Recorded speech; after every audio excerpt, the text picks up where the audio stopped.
Hello, my name is Derika Isakova on InstaForex TV with the latest Forex news.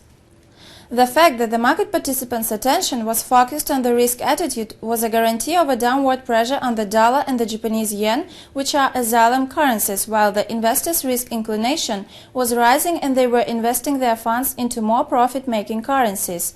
In the periods when the confidence in the global recovery was increasing, the most beneficial positions were taken by the European and other raw currencies such as the Australian dollar. At the beginning of the last week, the euro and the US dollar were moving upwards. The start of publication season of the American company's profits for the fourth quarter may lead to that the investors will begin orienting to the risk inclination, not expectations concerning the interest rates.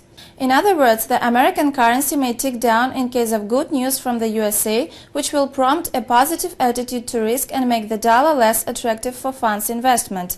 Otherwise, the dollar could demonstrate an uprise in case of interest rates upward movement.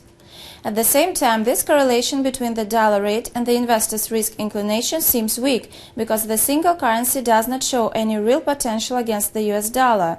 An uncertainty concerning the risk and the interest rate remains, as the currency markets are still in the transition period.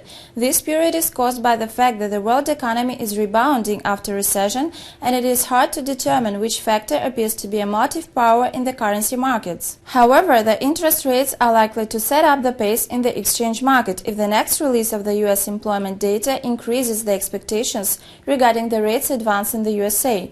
Meanwhile, on Tuesday, the Chinese authorities made a move towards the monetary policy tightening, and the representatives of the US Federal Reserve System sounded the comments supporting the stiffening of the monetary policy. The president of the FRS Dallas, Charles Plasser, announced that the interest rates can be possibly advanced before the unemployment in the USA reached an acceptable level. In the meantime, the Federal Reserve System chairman of Philadelphia, Richard Fisher, warned about the risk of holding the rates at a record low during too long period of time. It was Forex News provided to you by InstaForex News team and me, Derika Isakova. Thank you for watching us and goodbye.